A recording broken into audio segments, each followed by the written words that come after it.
고린도전서 13장 우리가 오늘 내비 따라 성경 읽기에서 읽는 12장부터의 이 말씀들을 통해서 특별히 13장 말씀은 굉장히 고린도전서에서 유명한 말씀이지요. 아마 비신자들에게도 한 번씩은 이렇게 들어봤을 만한 내용일 겁니다. 사랑의 특징에 대해서 잘 설명하며 사랑의 중요성에 대해서 묘사하고 있는 아주 귀한 본문입니다. 근데 그냥 사랑에 대해서 그냥 설명하는 것 정도로 끝나는 게 아니라 요 사랑장에 나와 있는 배경이 있습니다. 저희가 고린도전서를 지금 계속 이렇게 보고 있는데 고린도 교회 가운데 큰 문제점들이 있어서 바울이 그 문제점들을 해결하는 하나님의 마음을 가지고 펜을 들었다라고 이야기를 했지요. 그래서 1장부터 나와 있는 것들 중에서 가장 큰 문제가 분열이었습니다. 교회가 이렇게 나뉘어져서 나는 아볼로파다, 나는 바울파다, 나는 베드로파다, 나는 예수님파다 라고 이야기하며 각자의 소견에 오른 대로 자신의 지혜대로 막 교회가 나누어져 있으니 그때 바울은 십자가, 유대인들에게는 거리끼는 것이고 헬라인들에게는 조금 불편한 것이 되는 십자가에 돌아가신 예수 그리스도만을 바라보며 나아갈 것을 요청하면서 십자가가 해답임을 이렇게 말합니다. 어저께 함께 또 나눴던 그 고린도에서 또 다른 문제점 중에 하나인 부도덕성에 대한 이야기를 나누었습니다.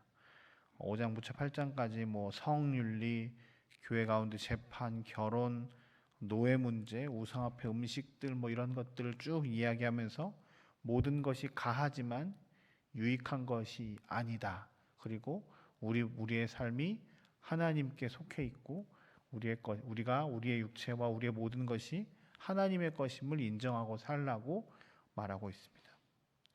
고린도 교회의 또 다른 문제 가운데 하나가 12장부터 나와 있는 은사 문제였습니다. 교회 가운데 여러 많은 은사들이 있는 사람들이 많이 있었고 이 은사들이 잘 조화를 이루어서 교회가 교회다워지고 온전하게 서가면 되는데 이것들 가운데 여러 분쟁들이 있고 네가 맞네 내가 맞네 그리고 없는 사람들, 은사가 조금 없는 부족한 사람들에게 시기하고 질투하기도 하고 무시하기도 하면서 교회가 이 많은 은사들 때문에 또 혼란함을 겪었다는 이야기를 하고 있었습니다. 그 상황 가운데 바울이 그 많은 은사들 가운데 가장 중요한 은사가 있습니다라고 하며 그 은사들을 정리하고 있는 장면입니다. 형이상학적이고 추상적이고 사람들의 사랑 이야기를 하는 것이 아니라 교회가 그 은사들 가운데서 실제적으로 어떻게 살아가야 할 것인지 어떤 은사를 가장 사모해야 할 것인지에 대해서 정리하는 과정 가운데 나온 것이 오늘 본문 사랑에 대한 말씀입니다. 그러면서 13장 1절부터 3절까지의 말씀을 통해서 보면 사랑이 가장 중요한 것이고 먼저로 하나님을 닮아 있는 것이라고 말하고 있습니다. 사랑은 보기에는 그냥 좋은 것, 아름다운 것 있어도 그만 없어도 그만한 것이 아니라 오늘 13장 1절에서 3절까지의 말씀을 보면 사랑이 그 모든 것의 가장 중심에 있음을 말하고 있습니다. 방언을 이야기하고 예언을 하곤 산을 옮길 만한 믿음이 있고 구제하고 자신의 몸을 불살릴 정도의 헌신과 내어줌이 있어도 사랑이 없으면 가장 아무런 소용이 없고 사랑이 가장 중요하다라고 말하며 우리 삶의 우리 신앙의 가장 중심에 사랑이 있어야 할 것을 말씀하고 계십니다. 이 말씀이 참 옳고 우리가 다 받아들여야 할 것이 우리의 삶에서 늘 우리가 살펴야 할 것 중에 하나가 이것이 진짜 의미가 무엇인가? 궁극적인 것이 무엇일까? 우리의 신앙생활하는 이유가 무엇일까? 우리의 신앙생활의 중심이 무엇일까를 늘 우리가 살피면서 신앙생활을 해야 할진데 그 무엇보다 우리 가운데 주님을 향한 사랑과 사람들을 향한 사랑들이 없으면 우리의 신앙들이 기름 없이 돌아가는 기계와 같음을 늘 깨닫습니다. 많은 일들이 있지만 사랑이 없으면 기계가 뻑뻑하게 돌아가고 결국엔 그 기계는 멈출 수밖에 없음을 우리는 늘 알 수 있습니다. 우리가 오늘 말씀을 통해서 다시 한번 우리의 삶을 점검할 것은 하나님, 내가 이 신앙생활을 하는 그 가장 근본에 하나님을 사랑하고 사람들을 사랑하는 그 사랑의 마음이 더 풍성해지기를 소망합니다. 이 기도의 마음으로 나아가야 할 것입니다. 우리의 신앙생활의 가장 중요한 근본이 되기 때문입니다.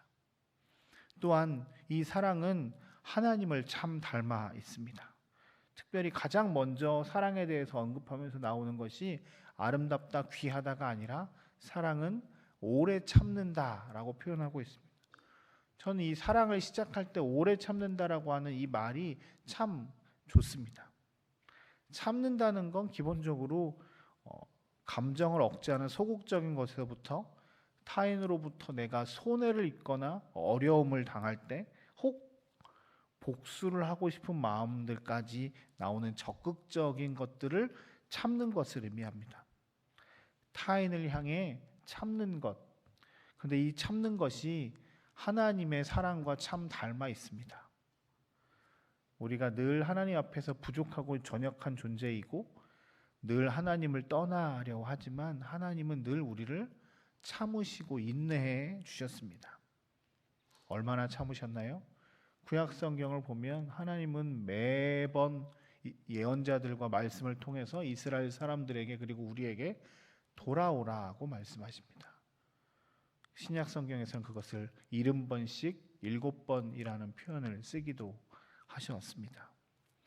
하나님이 우리를 향한 참으심, 오래 참으심이 없으셨으면 우리는 온전하게 설 수 없는 존재입니다. 그러기에 저는 이 하나님의 오래 참으심이 참 좋습니다. 왜냐하면 제가 구원받고 살아갈 수 있는 아주 귀한 근거였기 때문입니다. 또한 하나님의 사랑을 닮아서 이 사랑들은 내 중심이 아니라 타인을 향한 사랑입니다. 오늘 본문에 보면 온유하다, 시기하지 않는다, 자랑하지 않는다, 교만하지 않는다는 내가 좋은 게 아니라 상대방을 좋게 유익하게 하는 것들입니다.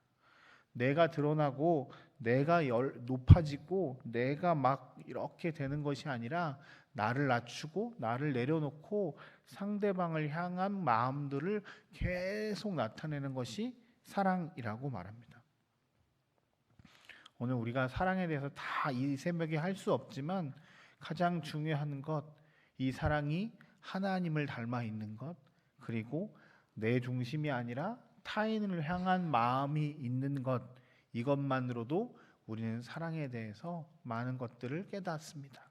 그리고 많이 생각하게 됩니다. 사랑의 기술이라고 하는 책을 쓴 에리 프롬이 사랑에 빠지는 것보다 사랑을 지속하는 것이 훨씬 더 큰 노력과 힘이 필요하다, 이런 이야기를 합니다. 우리는 기본적으로 하나님을 닮아 사랑하는 사람들입니다. 사랑이 우리 마음 가운데 있습니다. 그런데 우리는 사랑을 더 배우고 더 많이 거해야 합니다. 특별히 우리는 하나님의 사랑을 늘 담고 하나님의 사랑을 늘 받고 하나님의 사랑 안에 거해서 그것들을 배워야 합니다.